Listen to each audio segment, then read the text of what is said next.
നമസ്കാരം, ഭാരത് ലൈവിലേക്ക് സ്വാഗതം. ലോക്സഭാ തിരഞ്ഞെടുപ്പിൽ തിരുവനന്തപുരത്തും തൃശൂരും വിജയം ഉറപ്പെന്ന വിലയിരുത്തലുമായി ബി.ജെ.പി. നേതൃത്വം. ആറ്റിങ്ങലിലും പത്തനംതിട്ടയിലും അട്ടിമറി സംഭവിക്കാമെന്നും ബൂത്ത് തലത്തിൽ നിന്നുള്ള കണക്കുകൾ വിലയിരുത്തുന്നുവെന്ന് സംസ്ഥാന നേതൃത്വം പറയുന്നു.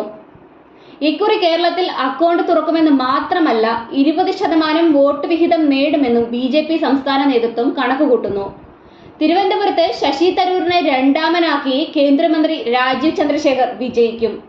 നേമം, വട്ടിയൂർക്കാവ്, കഴക്കൂട്ടം എന്നീ മേഖലകളിലെ വോട്ടുകളായിരിക്കും ബി.ജെ.പിയുടെ വിജയത്തിന് നിർണായകമാവുക.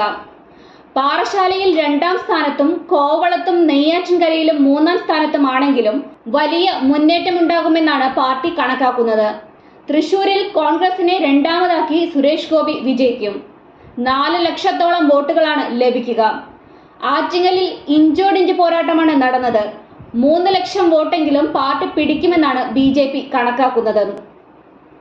കെ സുരേന്ദ്രൻ മത്സരിച്ച വയനാട്ടിൽ വിജയിക്കില്ലെങ്കിലും വോട്ട് ഇരട്ടിയാക്കാൻ സാധിക്കുമെന്നാണ് പാർട്ടി വിലയിരുത്തൽ.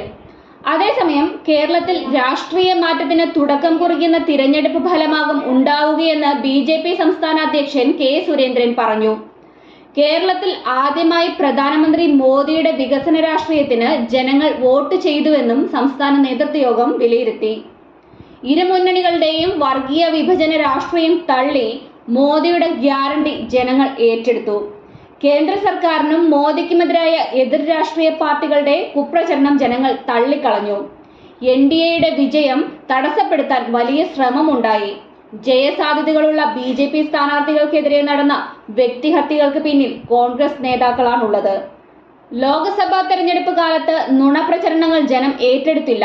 ബി.ജെ.പിക്ക് മേൽക്കെയുള്ള രാഷ്ട്രീയം സംസ്ഥാനത്ത് രൂപപ്പെട്ടു.